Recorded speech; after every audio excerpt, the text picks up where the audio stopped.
So everything you've actually seen online about trading is wrong.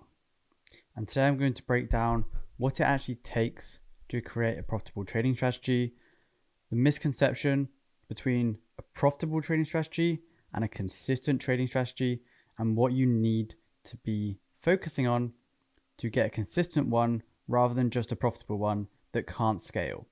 And in trading, we always want to be able to scale our strategies to make the most money possible. And the reason for this, if you want to protect our downside, obviously, whilst also increasing our upside. So many people focus on the yearly return. So we're going to go into a little document here, and I'm going to go through exactly what you need to do. So I'm going to draw an equity graph of two different strategies over, let's say, a 3-year period, or even a yearly period. So here we obviously have trade number as we go along, and here we have, let's say, percentage return. So sorry to take you guys away from the video, but I just wanted to show you some of the payouts over the past few years from the mentorship members, and you guys can also become one of these members if you do sign up in the link in the description. We have 1k here, 1.8k, 700, 5.7k, 4.4k, another 1500, 31k, 1100, 1500, 17k, 140, 350. And I'll just scroll through and tell you guys a little bit about the mentorship. As you can see, some of these numbers are very, very large, getting thousands of dollars paid out from a relatively low investment for the mentorship price, obviously. And you get access to the Discord community. You get access to ask me any questions. We have live Q&A calls. I do trade breakdowns of the trades I've actually taken in the markets, and regular update videos on developing your strategy and becoming an overall profitable trader. So if you are interested in transforming your trading, learning how I trade and how I implement the points in this video into my own strategy that you can replicate, be sure to check it out in the video description. So number one, we can do this in let's go over a blue pen. Obviously it's not going to be accurate, it's just going to be a rough drawing, but we have this, slowly going up long term. It looks very, very nice. If you zoom out on the S&P 500, it looks very similar to this. You obviously have periods of drawdown or plateaus in the equity graph, but overall it's basically going up. We don't have massive peaks or troughs. So now we're going to draw another one, and this one's going to be slightly different. So we're going to start more profitable, then we're going to go down into drawdown, we're going to back up into profit, we're going to plateau a little bit, going to go massively down. But you'll notice here, and this is something that's very, very key,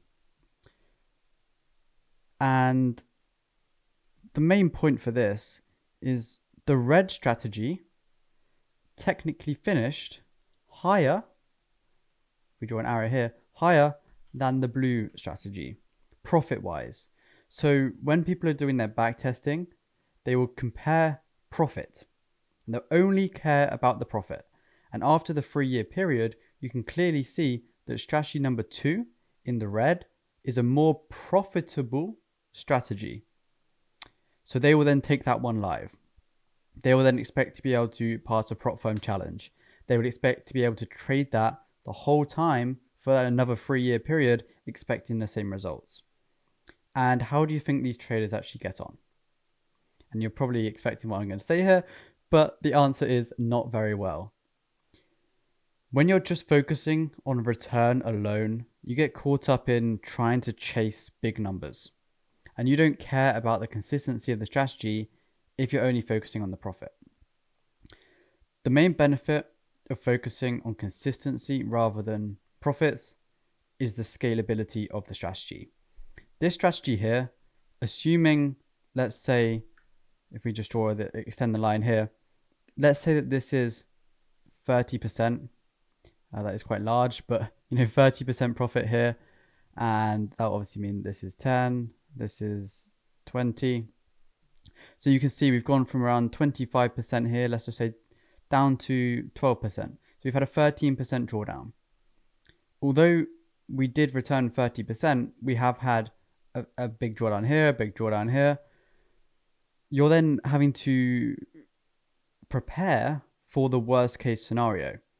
So now you have to trade for the next however many years expecting drawdowns of this size. So you can't scale. Whereas if you're looking at the blue strategy, or strategy number 1, or we can call it, you can see that the worst drawdown is basically nothing. And the reason this is because this strategy is focused on consistency.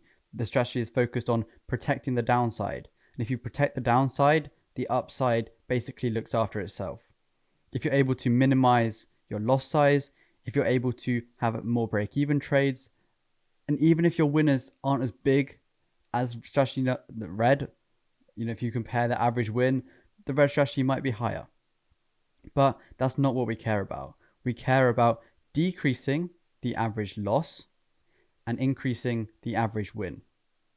And we want to have break-even trades, obviously being in profit. We want to have, obviously a profitable strategy overall when you combine all those things together. The main way to get a strategy like this is to focus on increasing your expectancy. So on every single trade, your expectancy or your expected value, you need to be focusing on increasing that, which basically means on every single trade you take, this is what you're going to make on average. And the higher that number is, the easier it is for you to make profit long term. And when I say about scalability, what do I mean by this? So we're going to have red strategy here. We're going to make a red circle. And we're also going to have blue strategy here. We're going to make a blue circle. So here what we're going to do is break down the stats. So max drawdown, let's just say it was 13%, and return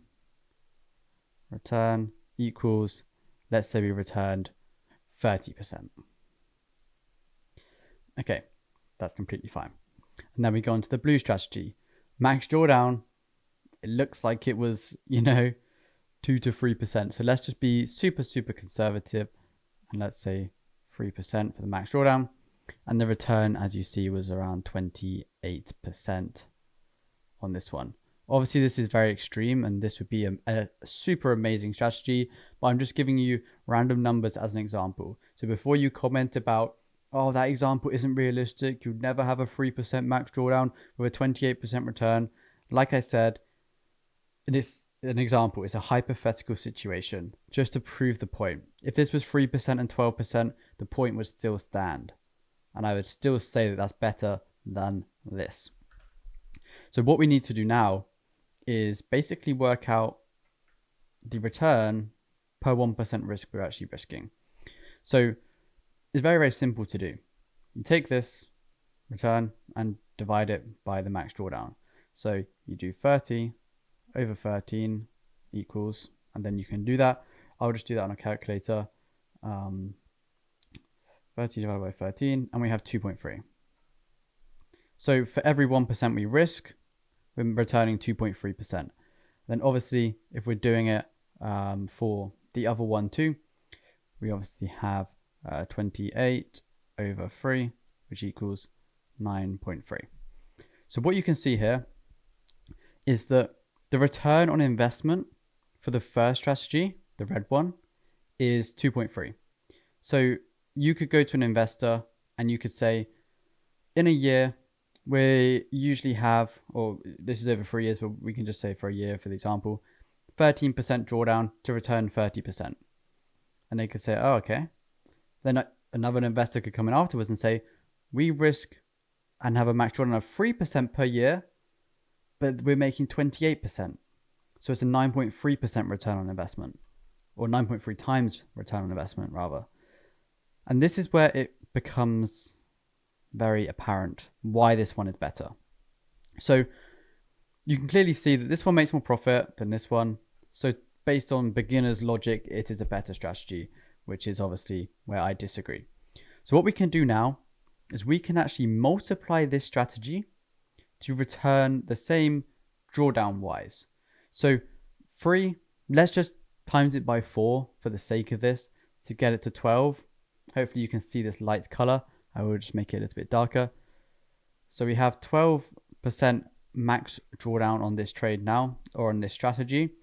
And obviously, if we multiply the return by 4 as well, we're obviously getting, what's that, 112%. So now, obviously it wasn't times to make 13, but you can get the picture. So now to have the same max drawdown as the top strategy or the first strategy, we multiplied our risk by 4. So instead of 1% risk per trade, we're obviously comfortable being in max drawdown of 12%, but now we're returning 112% as a return. Because our strategy was so consistent, because we were able to minimize our drawdown as much as possible, it enabled us to scale up our lot sizes and scale up our risk. Because of how small we lose, it then enabled us to make an extra 80%, 90% profit. And obviously, if you compare that drawdown to the first strategy, as you see here, we're making an extra 80%. So 82%. You're obviously having less drawdown, but making 80% more. And this is what you can do with your strategy. You can focus on, let's say, recognizing invalidations in your setup, stop loss to break even. This is obviously something I've been against with my strategy in the past few years. I'm starting to tailor the strategy more towards long-term growth, because in the future, I obviously want to go into the private funds in investment side of things, because that's where the true money is. If you're trading prop firms, if you're trading personal capital, you are very limited to your own capital. Even with prop firms, you're limited to your own capital, to what you can afford to scale and what you can afford to risk by taking challenges. Whereas with private funds, you can go in and say, here's my strategy, here's proof of profitability, here's all the data, here are the audited returns, and you can show exactly this. And the way I kind of see it is, if I was investing in something, let's say the S&P 500, for example, which one would I rather invest in? I would obviously rather invest in the blue one. So much more certainty with my money. And for the average trader, trading in these sort of drawdown periods, as you can see highlighted, it's going to be very, very tough. And I did touch on the point of prop firms earlier in the video, and that 13% drawdown, let's say you've had a losing streak, you think, okay, I've started winning again now, so you take a prop firm at this point, excuse me, and now you're winning. So you pass phase 1, obviously you get to like 10% or 8% target, and let's say you pass phase 2 as well at this point, you're onto the funded stage, you think it's going perfect. Boom, drawdown hits, blown, completely gone. This is what you have to consider. Whereas if you're slowly trading it, it might take longer. It might be more frustrating not passing when you're seeing everyone else passing their challenges and getting payouts. But what you need to realize is there are 2 different approaches to prop firm trading, which I'll cover in a future video. But the conservative approach for the majority of people is the best one. It's the most cash efficient, which is best for the majority of traders getting into the markets, because they don't have tons and tons of cash to inject into prop firm challenges. So it is obviously a better situation for them to be in. And also, as you see here, having lower drawdown is so much easier for you to trade. If you're trading a $100,000 account, that account goes to 110,000, but then you go down to 98,000, or even you start 100K, you're then down to 88K. It's very, very different trading. Whereas if you're slowly going up, every month you're going up 1-2%, that account's going from 100K, 102K, next month 103K, 105K, have a good month going up to 109K. It's slowly going up, and it means you're able to firstly get used to the profits and the size of the account, and you're never having to be challenged emotionally in the markets. If you're consistent and your strategy doesn't have huge drawdowns, you are able to scale, and scale without the emotional downside that trading does usually hurt people with. That's is a good way to put it. It does hurt people. So by converting your strategy, making it as profitable as possible and able to scale is the best way forward. And let me just put this into perspective even further. If we obviously divide this one by 4, we're now, let's just say it was 12% for the example, we're now at 3% max drawdown. And then obviously if we divide 30 by 4, it is 7.5. So then you can see the difference. So by having the same drawdown, if we just highlight this, this one is linked to this one, and this one is linked to this one. And the best way to put this is, would you rather have a 3% drawdown return 28%? Would you rather have a 3% drawdown and return 7.5%? Or would you rather have a 13% drawdown and return 30%, or a 12% drawdown and return 112%? These are hypothetical numbers, but you get the idea. Focusing on consistency is the best way to scale in your trading. Focusing on minimizing your downside, protecting your capital first, and then focusing on profits is the best way to go about your trading. So if you do like these sort of unedited whiteboard videos, be sure to let me know in the comments, and I'll catch you guys in the next video.